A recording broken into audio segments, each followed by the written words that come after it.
நீயா நானா மூலமாக ரொம்பவே பிரபலமாக பார்க்கக்கூடிய ஒரு பிரபலமாக இருக்கிறவர் தான் யார் அப்படின்னா கோபிநாத் அவர்கள். அவர் கேட்கக்கூடிய கேள்விகள் இல்லை அங்கே பங்கெடுத்து பேசக்கூடியவர்களுடைய பேச்சுன்னு பல விஷயங்கள் தொடர்ந்து ட்ரெண்ட் ஆகி வந்துட்டுருக்கும்.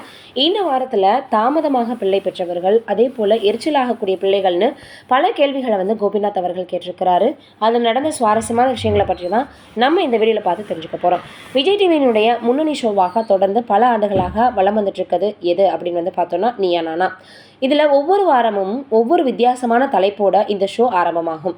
ரசிகர்களுக்கு அது விருந்தாகவே அமையும் அப்படின்னு தான் சொல்லணும்.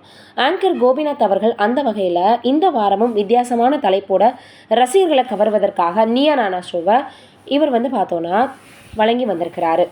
இதற்கான அடுத்தடுத்த ப்ரோமோக்களை விஜய் டிவி தற்போது வெளியிட்டு வருது. நீண்ட நாள் காத்திருந்து குழந்தைகளை பெற்றவர்கள் மற்றும் கைக்குள் வைத்து வளர்ப்பதற்காக இவங்க சுதந்திரம் பறிப்போவதாக நினைக்கிறாங்களா, அதனால் குழந்தைகள் நிறைய குற்றச்சாட்டுகளை வைக்கிறாங்களா அப்படின்ற மாதிரியாக பார்த்தோன்னா இனி வரக்கூடிய ஷோவினுடைய தலைப்பும் இருக்கும் அப்படின்னு எதிர்பார்க்கப்படுது.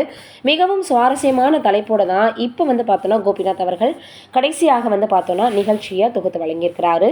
விஜய் டிவியில் நீயா நானா ஷோ கடந்த பல வருடங்களாக ரசிகர்களை கவர்ந்து வரக்கூடிய நிலையில் இந்த ஷோவினுடைய ஆங்கர் கோபிநாத்திற்கும் நீயா நானா ஷோ ரொம்பவே மிக சிறப்பான வரவேற்பை பெற்றுக் கொடுத்திருக்கு.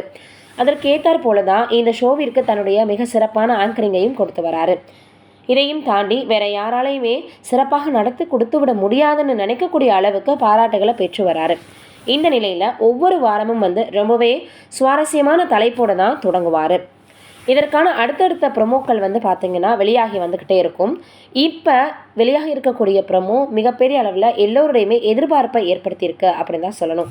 என்ன அது அப்படின்னு பார்த்தா, நீண்ட நாட்கள் காத்திருந்து குழந்தைகளை பெற்றெடுத்த பெற்றோர்கள், அதே போல் தங்களின் குழந்தைகளை கைகளிலேயே ஏந்தும் போது பெறக்கூடிய ஒரு பரவசம் மற்றும் அக்கறை அப்படின்ற பெயரில் குழந்தைகளினுடைய சுதந்திரத்தில் தலையிடுறார்களா அப்படின்ற மாதிரியாக இந்த ஷோ பார்த்திங்கன்னா வெளியாகி இருக்குது, ப்ரமோ வெளியாகி இருக்குது.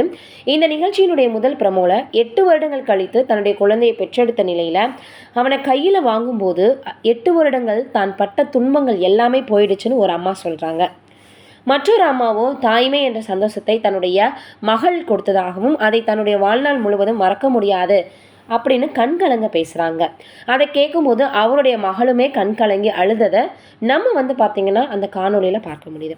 இந்த நிலையில் தாமதமாக குழந்தை பெற்றதால் தங்களை தெருவில் போய் விளையாடக்கூட தன்னுடைய அம்மா அனுமதிக்கிறது இல்லை அப்படின்னு ஒரு மகன் தன்னுடைய குறையை கொட்டி தீர்க்கிறாரு. மற்றொருவரோ அது எப்படி தெருவிற்கு செல்லலாம், உள்ளே விளையாடுன்னு தன்னுடைய அம்மா எப்போதுமே சொல்லுவாங்கன்னு உள்ளே எப்படி விளையாட முடியும்னு கேள்வி எழுப்புறாரு. அடுத்தடுத்து இதை பற்றிய ப்ரமோக்கள் வெளியாகிக்கிட்டே தான் இருக்குது. இப்படி பேசும்போது அவங்களுடைய அம்மா தங்கள் வீட்டின் முன்பு அனைத்து குழந்தைகளும் டென்ட் போட்டு கூட விளையாடலாம் அப்படின்னு சொல்கிறாங்களாம்.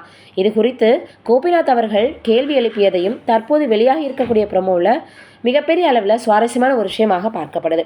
ஒரு விஷயத்தின் இருதரப்பு நியாயங்களை இருதரப்பினர் பேசும் நிலையில் அதில் இருக்கக்கூடிய பாசிட்டிவ் மற்றும் நெகட்டிவ்களை சொல்லி தான் கோபிநாத் அவர்கள் கேள்வி எழுப்புவதை அடுத்தடுத்து அந்த ஷோவில் நம்மளால் பார்க்க முடியும்.